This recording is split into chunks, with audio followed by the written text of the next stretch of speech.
Does any member of the defense wish to make an opening statement this time? I would, Your Honor, on behalf of Mr. Stillwell. All right, Mr. Sharp, you may proceed, sir. Thank you, Your Honor. May it please the court. Good afternoon. Good afternoon. My name is Max Sharp, and along with my co-counsel, the gentleman with the white hair back there, his name is David Botts. And together we have the honor and privilege of representing Shannon Stillwell. Shannon Stillwell is an innocent man. He's been accused of the murder of Donovan Thomas in 2015. He is not guilty. He's been accused of a murder of Jamal Drinks in 2022. He is not guilty. He has been accused of conspiring to violate the Georgia State RICO law. He is not guilty. Now, I am going to deliver an opening statement that will preview what I believe the evidence will show in this case and the evidence that will come in trial. But before I even start previewing what I believe the evidence will be, I want to discuss with you some preliminary matters regarding this case. The first preliminary matter that I wish to discuss is my client's name. Okay? On the indictment, you will see, when you look at the indictment, that my client is listed as Shannon Stillwell, also known as Shannon Jackson. Okay, and there's a simple explanation for that. You will learn that his mother was a Stillwell, but he was raised by his paternal grandmother, Betty Jackson. So at times he's been a Stillwell, at times he's been a Jackson. He's indicted as Shannon Stillwell. I know him as Shannon Stillwell, but throughout this trial, some people may say Shannon Jackson, some people may say Shannon Stillwell. I may slip up and say Shannon Jackson. But we're talking about the same person, Shannon Stillwell. Second preliminary matter. It has not been lost on me that my client, it's not lost on any of us, that my client is charged with 2 murders in this case. He's charged in 2015, and the evidence will show that he was wrongfully accused. And that case never went to court. He was accused in 2022, wrongfully, based largely on assumptions made about the 2015 case. We plead absolutely not guilty. With our backs straight and our eyes wide open, we plead not guilty to those charges. And finally, ladies and gentlemen, as far as preliminary matters, as you probably have realized through jury selection and the fact that we have some visitors from the press here today and different things about this case, this is somewhat of a unique case. It's drawn some attention. But the thing I want to stress is that this case is no different than any other case in the state of Georgia or the United States of America as far as criminal cases go. And it has the same ground rules as any other case tried in this great union. The ground rules of this case are that the defendant, Shannon Stillwell, and all the other defendants are presumed innocent. The state bears the burden of proving their case against all the accused individually. And the state's burden of proof is the highest burden in our system, beyond a reasonable doubt. Beyond a reasonable doubt.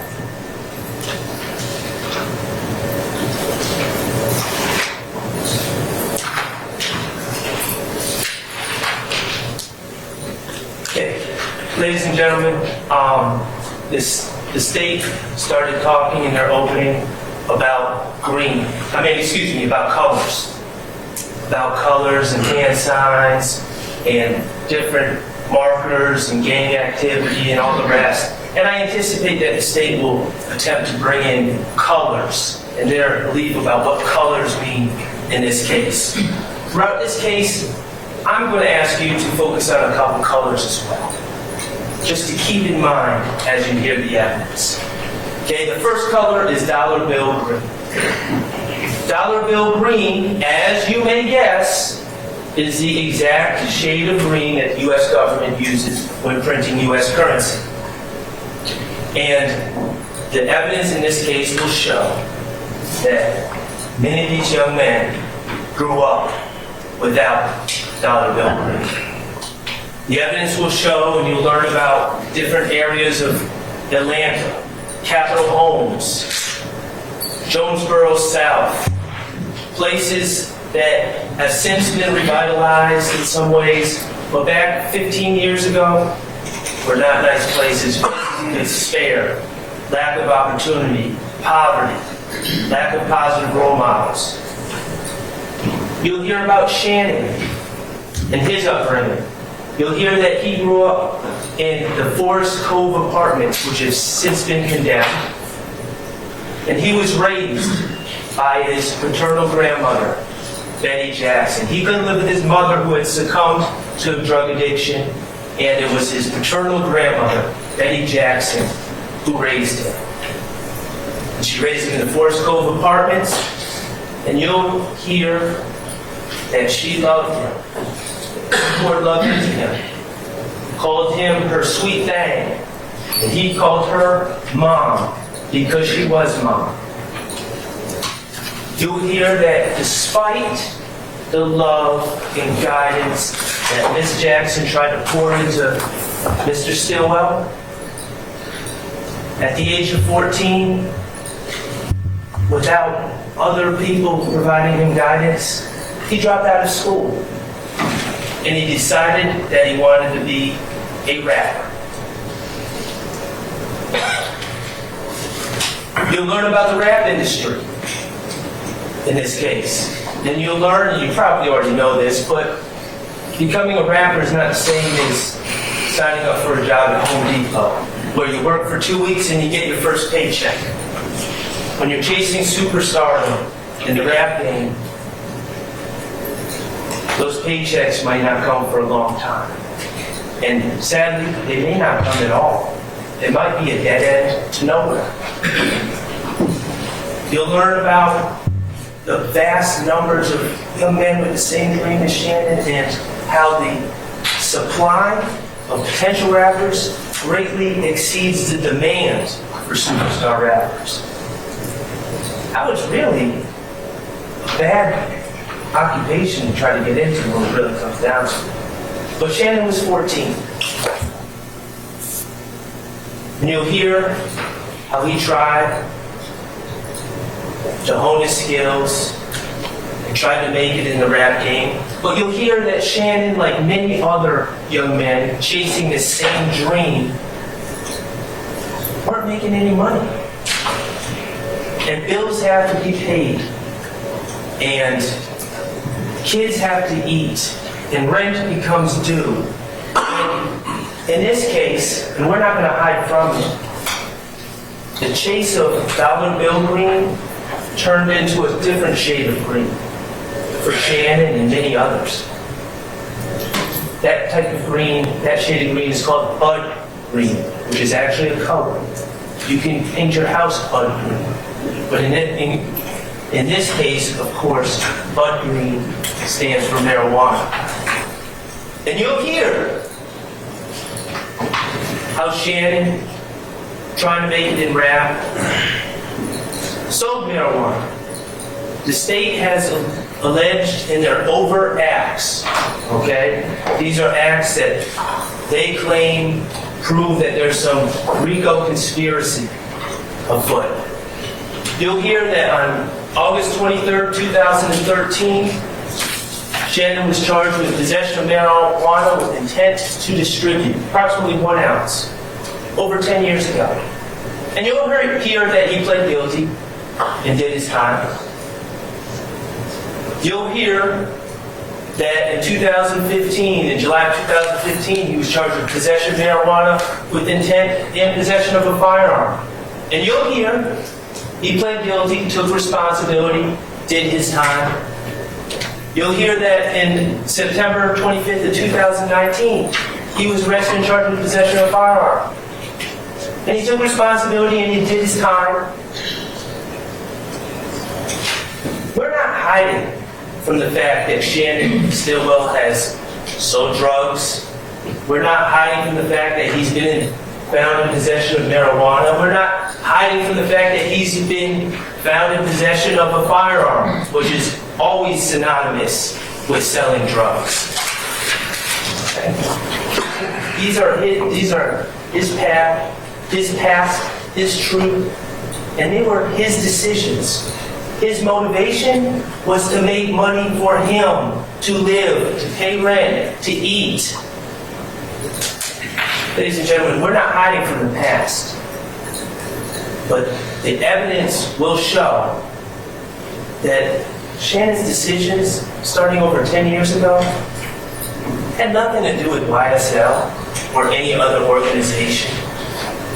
You won't hear evidence that Shannon was selling marijuana and then calling someone from YSL saying, hey, I got some money to support the organization. Or calling Jeffrey Williams and saying, hey, I got some money for you, man. No, it was for him. He was a drug dealer. He pled guilty. He did his time.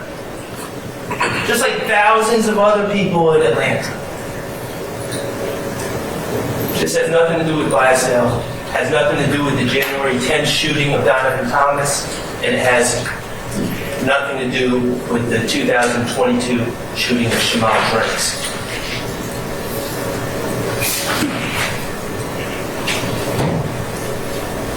On count one, on this indictment, the state charges Shannon Stillwell with conspiracy to violate the RICO Act. And they say on or between January 24, 2013 and the 8th day of May 2022, he and others unlawfully conspired to acquire, maintain directly and indirectly an interest in and control of United States currency and other personal property through a pattern of racketeering. The state in their opening said, further the interests of YSL, further their goals. They also said they endeavored to do a lot of stuff to get them a lot of stuff. Okay, it's a little bit more complicated than that. And in RICO, the actions need to be part of a racketeering organization, not a drug dealer selling drugs to put food on his own table before his studio time to chase his dream as a rapper. I'm going to ask you, as a close of evidence, to find Shannon Stillwell not guilty. Count one. Okay. The other color, besides dollar bill green and I guess bud green, that I'd like to talk about is Fulton County blue. Now, Fulton County blue refers to the Fulton County Jail, 901 Rice Street, where people are taken when they're arrested for felony charges in Fulton County. And Fulton County blue refers to the jumpsuits that these individuals wear, the county-issued jumpsuits that are typically navy blue, a deep navy blue, and say Fulton County inmate on the back. You'll hear about the conditions of jail life and Fulton County jail life in particular, and common sense dictates some of this. You're confined to a cell, sometimes with another man sharing that small cell with you. You have no privacy. Use the bathroom in front of men, shower in front of men. You're in fear, danger. You're separated from your family and your loved ones. But most importantly, the men wearing blue, Fulton County blue, they've lost control of their lives. They've lost control of their destiny. Their destiny is now in the hands of the judicial system, in the hands of prosecutors. Ladies and gentlemen, Fulton County blue is going to be a very important color in this case because the state's key witnesses in this case that they're going to call to testify, that I anticipate that they will call to testify against my client Shannon Stillwell, when they became involved in this case, they were all wearing the Fulton County blue. When Darius Zachary, Kenneth Copeland, Sammy Davis, Tremont Stillwell, Spencer Wright will hear them testify if they're called. You'll hear what they've said previously, perhaps. But what you should keep in mind is, when did these men say what they have to say? Did they say it when they first got the information to share? Or when they claimed they first got the information to share? Or did they share it when they found themselves wearing the Fulton County blue? When they no longer had control of their destinies and they needed a favor. And they decided to insert themselves into a high-profile case that could solve all their problems.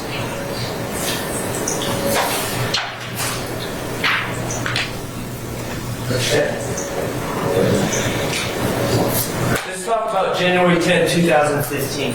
That's the case involving Mr. Thomas. And the evidence will show that this was a high-profile case. And the reason,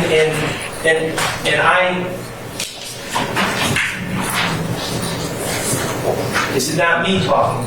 I anticipate the evidence will show. I anticipate the state's own witnesses, the state's own gang investigators will tell you, not me talking. I anticipate they will tell you that Donovan Thomas was a big deal, that he was a gang leader, that he was the leader of the Inglewood family Bloods in Atlanta, that he was high-ranking. And that's what made this case a big deal on the streets. You'll also hear that this case, this shooting of Donovan Thomas, was caught on surveillance video. Now, I'm not going to suggest that it's the highest quality surveillance video, but it was caught on surveillance video. And you'll be able to watch the surveillance video. And you'll see McDaniel Street in downtown Atlanta at about 7:20 p.m. on January 10, 2015. Remember, winter, it's cold, dark. And you'll see a car zoom down McDaniel Street towards Northside Drive, headed northwest, I believe. And you'll see and you will hear testimony that Mr. Thomas was with other individuals. What they were doing, I don't know. But he was with other individuals in a parking lot in between two barbershops. One being Mr. George's barbershop and one being Mr. Bernard's barbershop. And you will hear that this car zoomed down this dark street on that January 9th, and it appears from the video that you will see that an individual starts shooting out of the sunroof in the direction of Donovan Thomas and others. And you'll see that surveillance video for what it is and what it isn't. And you will also see how quickly everything occurred that night. A matter of seconds. Detective Thorpe is the Atlanta Police Department detective that was assigned this case in January 2015, and you'll hear that he gathered the evidence from the crime scene. There was no DNA, there was no fingerprints of value. You'll hear that there were shell casings all along the street, but you won't ever hear that these shell casings were linked to any particular gun or Shannon Stillwell or anything else. And there were no eyewitnesses on January 10, 2015 coming forward saying, yes, I was here and this is what I saw. And I saw this person do this. There was none of that. And you'll hear that this case remained unsolved. No one had been charged. for 9 months and 9 days.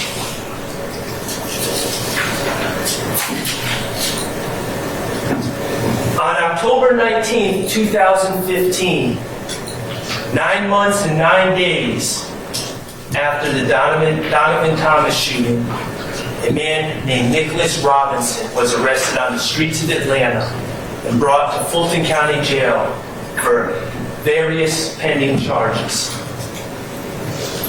And you will hear evidence that Mr. Robinson decided he needed help.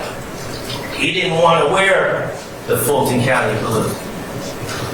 You will hear that he contacted Atlanta Police Department and got in touch with Detective Thorpe. And Detective Thorpe came out and interviewed this Nicholas Robinson.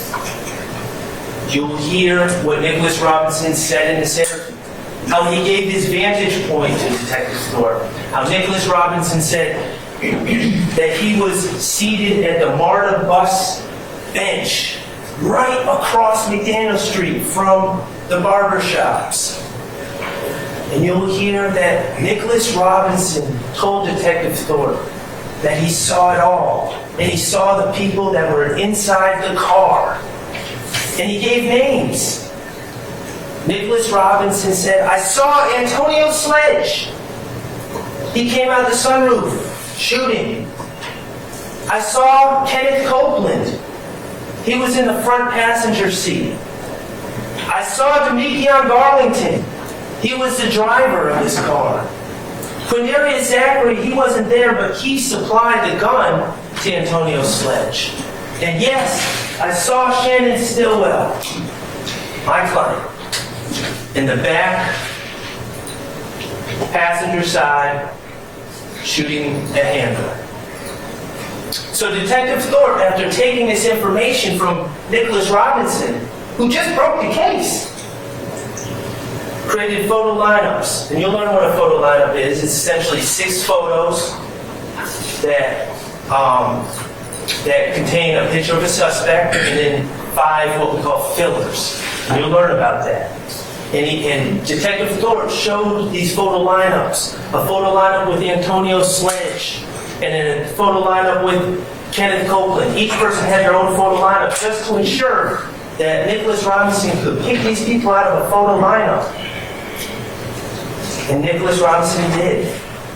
And he signed his name, Nicholas Robinson, next to the picture of Antonio Sledge, and next to the picture of Kenneth Copeland, and next to the picture of Demetrion Garlington, and next to the picture of my client, Shannon Stillwell. Nicholas Robinson signed his name and said, these were the people in the car. Ladies and gentlemen, why am I telling you this? Well, Detective Thorpe had 2 small problems. First, you will see the surveillance video. You will be able to watch the surveillance video and the lighting conditions out there and the fact that there's gunfire going every which way and how fast the car is moving. And you will be able to judge, was it ever even believable that someone could see 4 people inside a car under those conditions? But there was a bigger problem that Detective Thorpe had. You see, you'll learn that during this interview with Nicholas Robinson, it wasn't only Detective Thorpe. There was another investigator there, an investigator Gaither. And while Detective Thorpe was talking to Nicholas Robinson, Detective Gaither was doing some investigation of her own and looking into Nicholas Robinson and who this guy was who had just been arrested. And after Nicholas Robinson picked out all these people, including my client, Detective Gaither had to tell Detective Thorpe a little secret. Detective Gaither had to tell Detective Thorpe, that guy in there who just signed those photo lineups that just helped our case, his name isn't really Nicholas Robinson. He lied to us about his name. His name is actually Spencer Wright. So, case was solved by someone who lied about their name. So, what was Detective Thorpe's solution? Well, this is what the evidence would show. Detective Thorpe completely overlooked the lie about the improbability of a man spotting 4 different individuals in the car moving at a high rate of speed in the middle of the night. He overlooked those things. And he said to Nicholas Robinson, or he said to Spencer Wright, I've come to learn that your name is not actually Nicholas Robinson, it's Spencer Wright.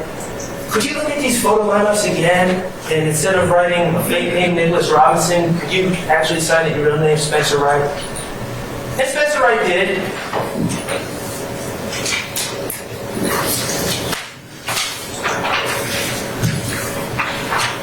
So what happened?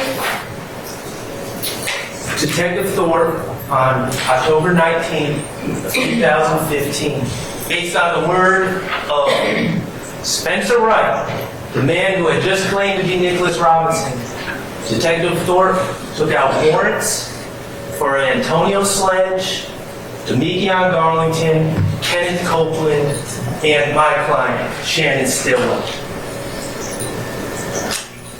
based on what Spencer Wright said. Okay. Since October 19th of 2015, people have had an opportunity to review some things on this case. The surveillance video that you will see, it's interesting because not only does it show McDaniel Street to catch the incident, but it also shows the MARTA park bench right across from the barber shops on McDaniel Street. And know who's in the know who's in the park bench? The bus MARTA bench across from the barber shop? No one. It was all fabricated. It was all made up. It was all a lie.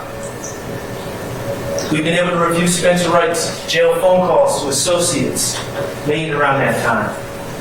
All but admitting, I'm lying. I need to get out of here. I'm inserting myself into a case so I can get favorable treatment, so that others get arrested. The state has since dismissed the charges against Antonio Sledge, Kenneth Copeland, and Demekion Garlington.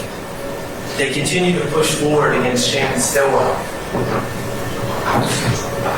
Why is Spencer Wright so important? Why have I spent so much time talking about someone who clearly lied, who clearly wasn't there, who clearly made things up? Well, Spencer Wright gives us the blueprint. He tells us what to look out for. What was Spencer Wright wearing when he fabricated his story? Fulton County blue. What did he want? What was he in search of when he fabricated his story? Control of his destiny. He didn't want it to be left in the judicial system. He wanted to use something to get a deal. He wanted to take back control. That's what Men in Blue do. Okay. In this case, I anticipate the state will bring 4 witnesses forward. All 4 have certain things in common, as I stated. When they supposedly came upon information that was relevant, never shared it with law enforcement. But once they were wearing blue and they needed something, that's when they came up with their stories. I anticipate the state will call Quindarius Zachary, ironically, one of the people accused by Spencer Wright. You'll learn that he claims he knew information from January 10, 2015. January, February, March, April, May, never shared this information with anyone. But lo and behold, you'll hear he found himself in custody for serious charges on August 5th of 2015. Then all of a sudden he had a story to tell. You'll hear he gave a second statement to law enforcement approximately a year later, where he was in a room with the gang investigators, with prosecutors, including the prosecutors that were handling his case and had control over his destiny, his future, and his attorney. And you'll hear that he gave a second statement and was looking for a deal. Quindarius Zachary is no longer wearing blue. Quindarius Zachary is not charged in this case. He got his deal. You'll hear about Kenneth Copeland. Again, someone ironically accused by Spencer Wright.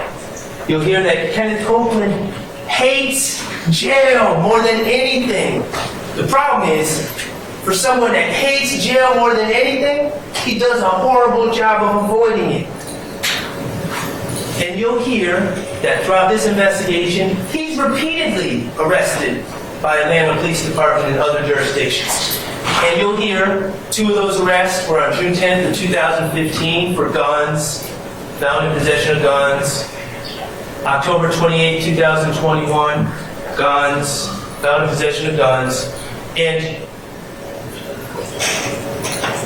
he makes it very clear about what he thinks about wearing the blue. But the interesting thing about him is, as you will hear, is every time he's arrested, law enforcement runs out to talk to him. And he goes through the same song and dance about how he'll do anything.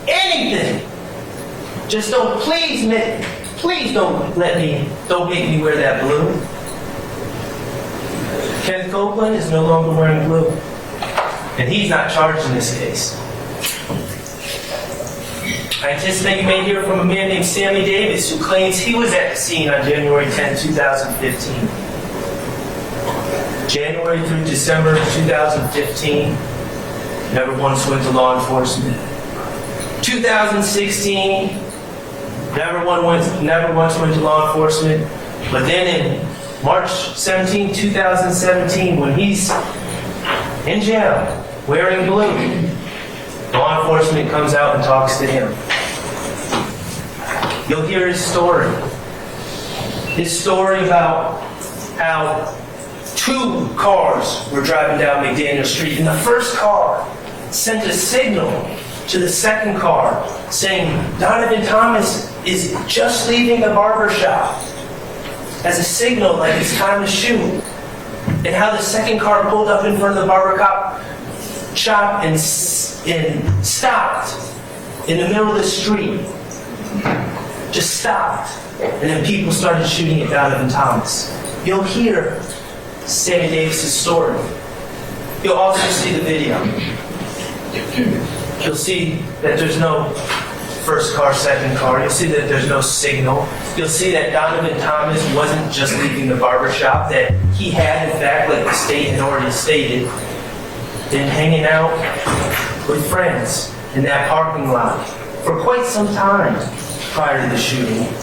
And most importantly, you'll hear, or you'll see on the video, that Sammy Davis' claims that this car stopped are 100% wrong. The car never stops. The car drives on by. Bullets flying everywhere.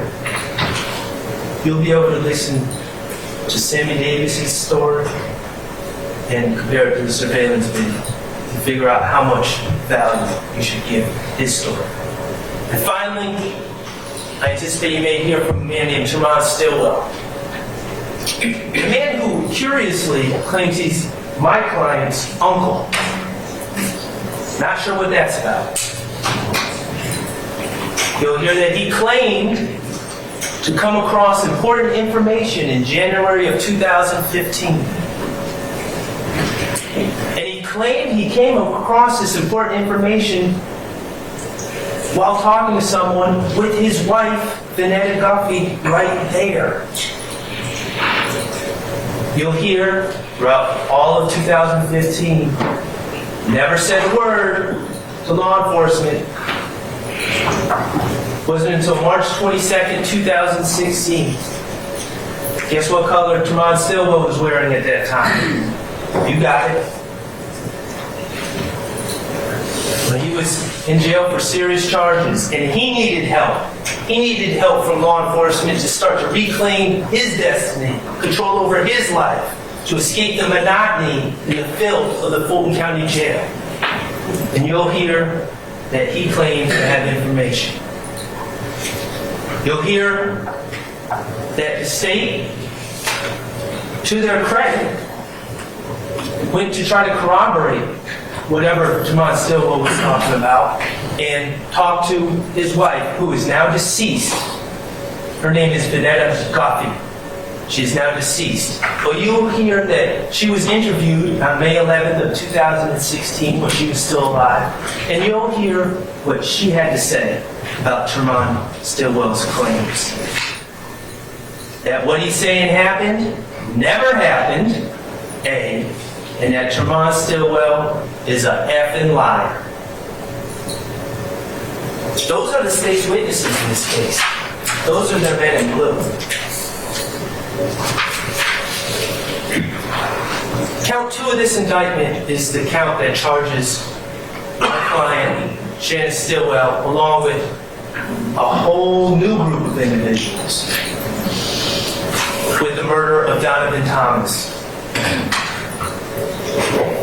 There will be no forensic evidence, there will be no ballistic evidence.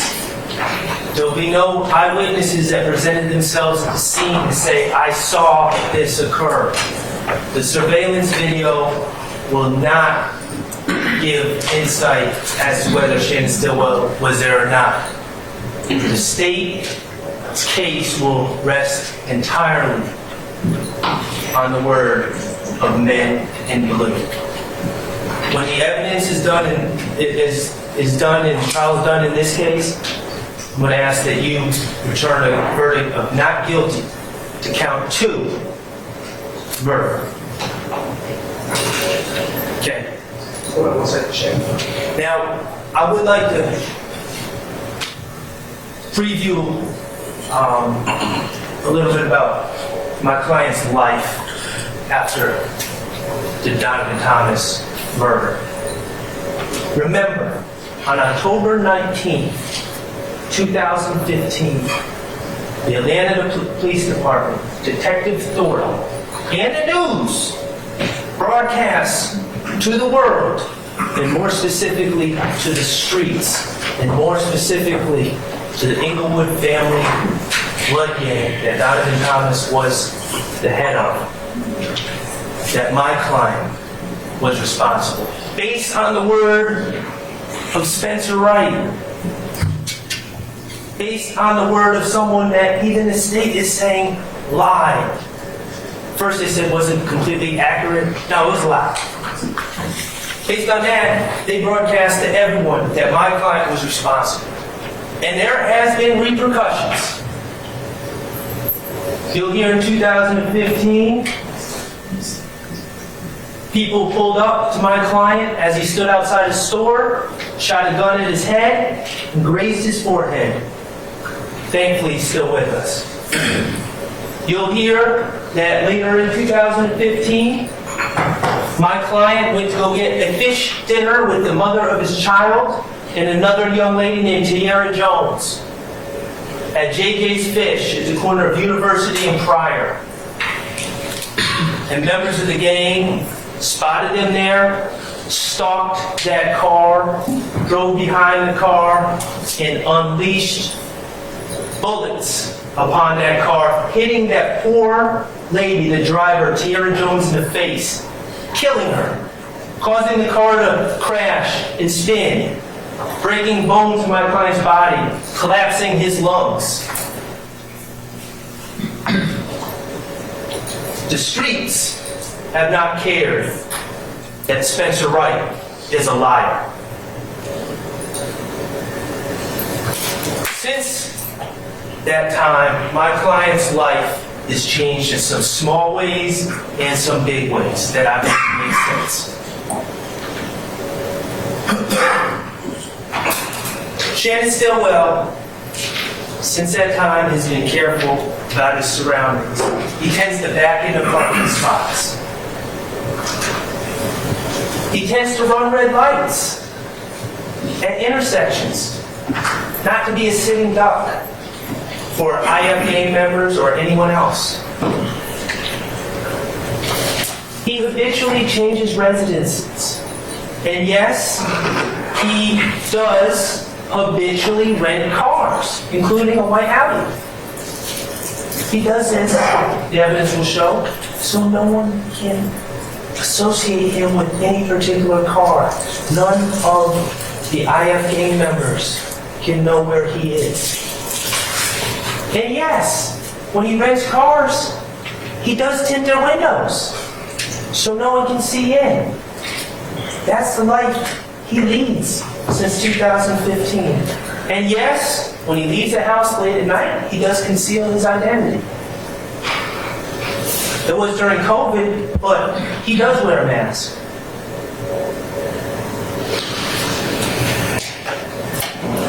That's been Shannon Stillwell's life since 2015. And I'm going to ask that you keep that into account as you consider the evidence as it's presented. Now, 7 years later, March 14, 2022, remember, Shannon has been publicly accused, but no one has ever taken that case to court. No one has ever even tried to actually prove the case. They've just accused the case. And Shannon has remained a wanted man. Not by the police, but by someone scarier. On March 14, 2022, the evidence will show that Shannon, Marvius Nichols, Nikion Garlington, and Miles Farley were planning on going to the music studio to work on music. Still chasing after. The evidence will show that Mr. Garlington was a passenger in Mr. Stillwell's and Shannon's rented white Audi with tinted windows, and Mr. Nichols was with Mr. Farley in Mr. Nichols' white Ford Fusion. The evidence, and you'll see, in this case, you'll see there's several different surveillance videos that you'll see in this case. The first being the BP footage. And that's from the BP at the corner of Fulton Street and Windsor Street in Atlanta. And you'll see the video. And you'll see Mr. Stillwell. No, we will never deny that he was at the BP. We will never deny that. We'll never deny that he was in a rented white Audi. And you'll see Mr. Stillwell pull up on that camera and back into a parking spot right in front of the BP. And you will see Mr. Nichols shortly thereafter in his white Ford Fusion pull up at the gas tank so he can purchase gas to get to the studio. You'll see footage from inside of the store. That's Mr. Nichols. You'll find out that that's Mr. Nichols purchasing an item, and that's Mr. Stillwell, my client, wearing a Pink Floyd hoodie with a pink wool cap on. And you'll be able to observe them on video, and you'll see Miles Farley, a third person in their group, a shorter individual, come in, and you'll see them playing around and pushing each other in a playful manner as friends do. I'm going to ask you to observe them on a video and ask yourself, does that appear to be men on a mission? Or does it appear to be friends just planning on going to the studio? The video will reveal that at some point, a gentleman by the name of Shamal Drinks pulls up in a red car at another, in fact, I believe that's a picture of it right there at that gas pump, and he enters the store. You'll be able to see the video of him entering the store from the parking lot, and you'll be able to see him inside the store. You'll see that he gets into some sort of argument or altercation, not an altercation, an argument. It appears with the clerk, and he leaves the store, and he gets in his car. There will be no interaction whatsoever between Mr. Drinks and my client Mr. Drinks and Mr. Farley, Mr. Drinks and Mr. Nichols, Mr. Drinks and Mr. Garlington. There'll be no interaction at all. And you will see Mr. Drinks exit that parking lot and take a right on Windsor Street. And then you will see Mr. Stillwell exit that parking lot and take a right on Windsor Street. And then you'll see Mr. Nichols exit the parking lot and take a right on Windsor Street. And that's where the FedEx surveillance footage will take over. And you'll be able to watch the FedEx footage on Windsor Street, which will show these cars drive up and end up at a red light.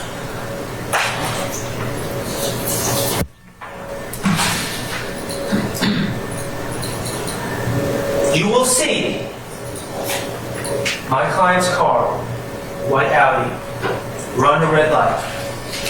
You will see Mr. Nichols follow my client's car and run a red light.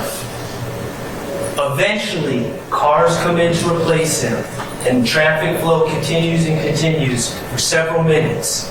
And eventually, a man who's just happened to be going the other way looks into Mr. Drinks' car, which is still sitting there, and notices that Mr. Drinks has been shot.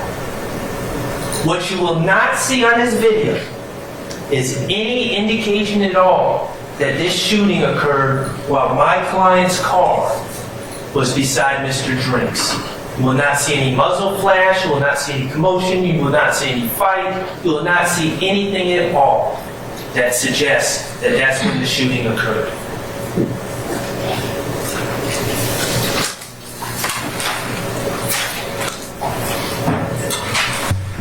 So, this March 14, 2022 case, what I anticipate is you will not hear any eyewitnesses say that Shannon Stillwell, and let's be clear, the state is accusing Shannon Stillwell. I mentioned that there's 4 people in this party. They are accusing Shannon Stillwell of shooting Mr. Drinks out of that white Audi. The state will not present to you any witnesses that saw this occur. The state will not present to you any forensic evidence that proves that this occurred. The surveillance I submit to you, and you'll be able to see it and judge for yourself, points to the exact opposite. That the shots did not come from Mr. Stillwell's car, nor did, and I'm not suggesting they came from Mr. Nichols either. They came from neither car. So why was Shannon Stillwell arrested? Well, they had video of Shannon at the BP. Okay, that's fine. We don't deny that. Never will. They made certain assumptions about what would be on that FedEx video that you will be able to look at and determine what it shows and what it doesn't show. And I'm sure they assumed that it would show some shooting, but it doesn't. And finally, they made assumptions about Shannon Stillwell. Remember what the state said in opening about how Detective Hogan had his case. He had people on a video at the BP, which is near where the shooting occurred, but not where the shooting occurred. He had people on his video, and then he talked to another detective, Viverito, and Viverito said, "Oh, that's Shannon Stillwell. That's Shannon Stillwell. Oh, that's Marcus Nichols." And they just ran with it. Yeah. Shannon Stillwell was at the BP that night. He didn't shoot Shamal Drinks. None of his friends shot Shamal Drinks. They went to the studio.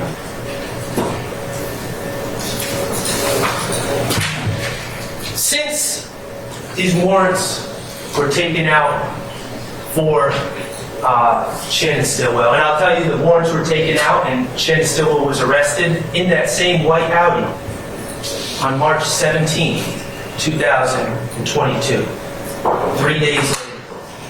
Since those warrants have been taken out, some other information has come forward.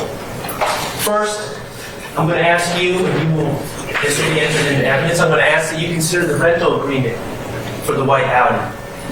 You will learn that on March 16, 2 days after this alleged shooting, when every other person who has a guilty conscience, anyone who has a guilty conscience is trying to get out of the rental car, Shannon extended his lease.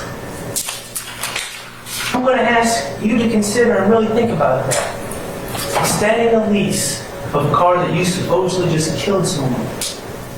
Are those the actions of someone who's guilty of that crime?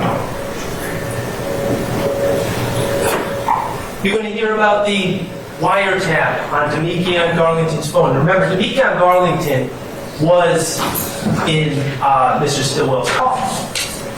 And the state hinted at it a little bit. They were talking about Jaden Myrick and people wanting to attack a man named Lucci. And based on these concerns in the jail, the state applied for it, and you'll learn what a wiretap is. They applied for a wiretap and received a wiretap for Demekion Garlington's phone. The phone of the person who was with Shannon Stillwell on March 14, 2022. And you'll learn what a wiretap is, and how a wiretap really consists of law enforcement sitting and listening in on all your phone calls, incoming and outgoing, and recording all the relevant and pertinent phone calls and conversations that occur. You'll learn that this wiretap on Demekion Garlington's phone began on March 10th, but certainly well before March 14th, the date of the Shamal Drake shoot. So it was in place that night. Who knows about the wiretap? You'll learn that too. Do you think the government tells you that your phone is being wiretapped? Of course they don't. It's secret. No one knows. That's the point. And you'll learn about who Demekion Garlington is and what type of guy he is.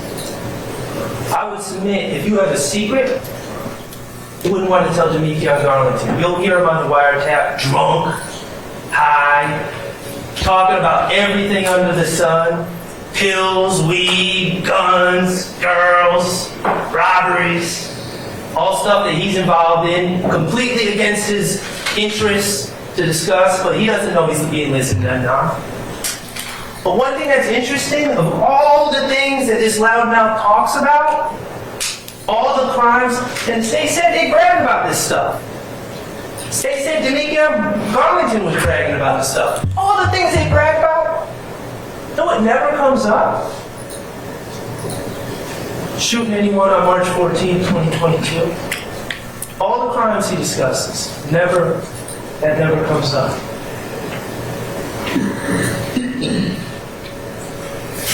Finally, and most importantly, the science about this March 14, 2022 case. We're going to learn about gunshot residue.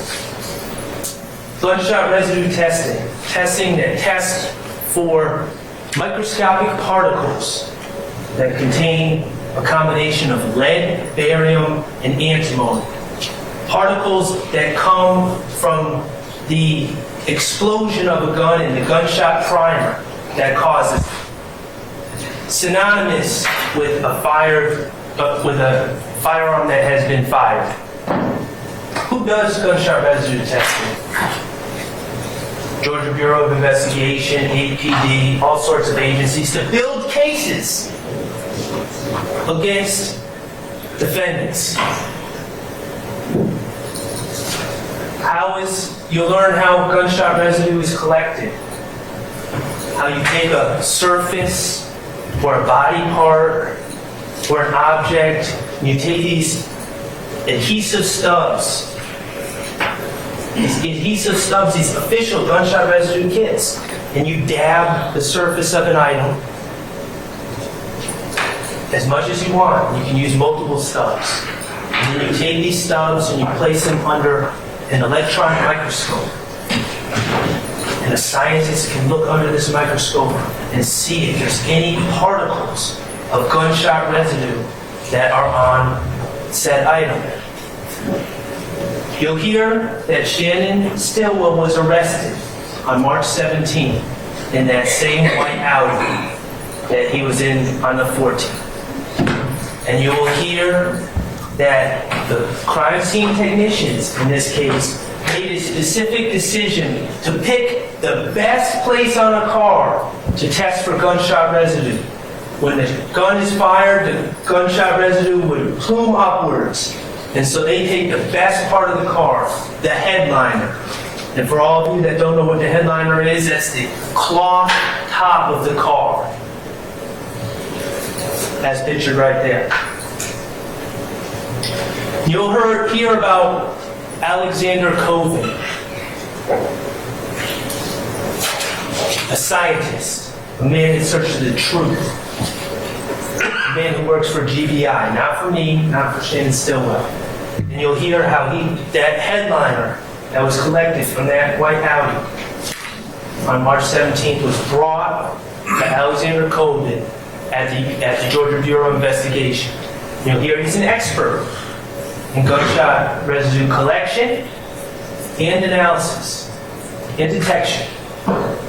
And you'll hear how Mr. Coven, as he was trained, took that gunshot residue kit, took those adhesive tabs, and dabbed that headliner again and again and again and again and again and again. Dozens of times. And then he wanted to make sure what he did was sufficient. So he took a second tab, adhesive tab, a fresh one, and continued to dab that headliner again and again and again and again and again to pick up any particles that would be on the headliner from that white Audi. And he took those tabs, those adhesive tabs, and he put them under his microscope that he uses when he's building cases for the state. And he looked at those tabs under that microscope for any particle of gunshot residue, any at all. Looking for 15, 10, 5, 3, 1, whatever he could see. And you'll hear that on June 3rd, 2022, 77 days after the state, after Detective Hogan, Investigator Viverito, and the state made their decision that Shannon Jackson fired a gun, Shannon Stillwell fired a gun from that white Audi. 77 days after they made that decision, you'll hear that scientist Coven released his report. And on that headliner, there was not a single, zero gunshot residue to be found. That's the science.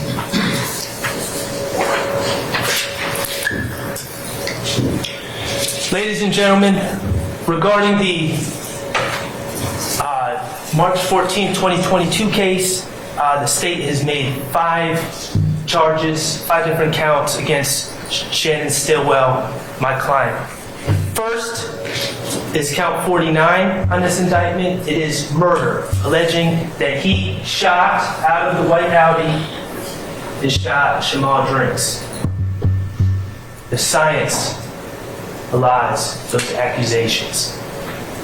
I'm going to ask you to find Shannon Stillwell not guilty of that count. Now, count 50 and 51 deal with violations of the Criminal Street Gang Act, Gang Activity Act, and they are essentially charges that say that Mr. Stillwell committed murder to further the interests of YSL, and he committed murder on behalf of YSL for the purposes of increasing his standing within the gang. Y'all are smart people. Obviously, I don't need to say it, but it'll make me feel better if I say it. If he's not guilty of count 49 murder, he cannot be guilty of count 50, and he cannot be guilty of count 51.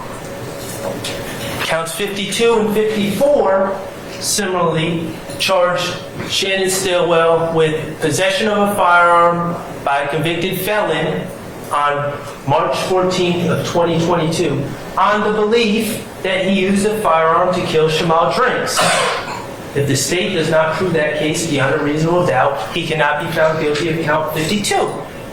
And count 54 charges Shannon Stillwell with possession of a firearm during the commission of a felony, that felony being murder. Obviously, if he didn't commit the murder, then he cannot be in possession of a firearm during the commission of said felony.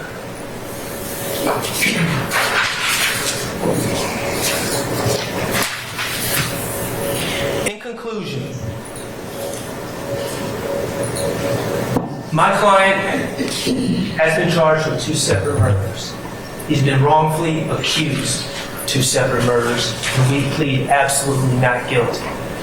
He's been charged with conspiracy to violate the RICO Act. And while he has sold marijuana in the past, those were his decisions, for his benefit, and had nothing to do with YSL or anyone else involved in this case. He's pled guilty to those charges. He's done his time. That makes him an ex-drug dealer. It doesn't make him a conspirator. It doesn't make him guilty of violating any RICO acts. The ground rules. Shannon Silva is presumed innocent. The state bears the burden of proof, and the standard of proof is beyond a reasonable doubt. I believe in this case, if you focus on where the state's evidence comes from, you will find that primarily it comes from the stories of men wearing blue. I'm going to ask you to focus on things like science instead of stories. Compare the credibility of a scientist like GBI scientist Kobe, who followed all the rules and determined there was absolutely 0 gunshot residue in that outfit. Compare that to what the state presents. Spencer Wright, who said his name was Nicholas Robinson, who lied, get out of jail.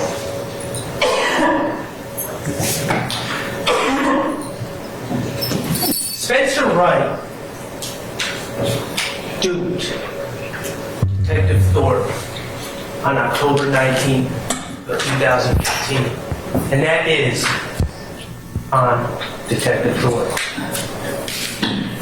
I am going to do my best to make sure that the truth comes out in this case.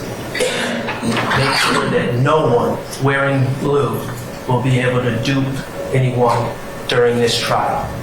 My client, Shannon Stillwell, is not guilty. Thank you very much.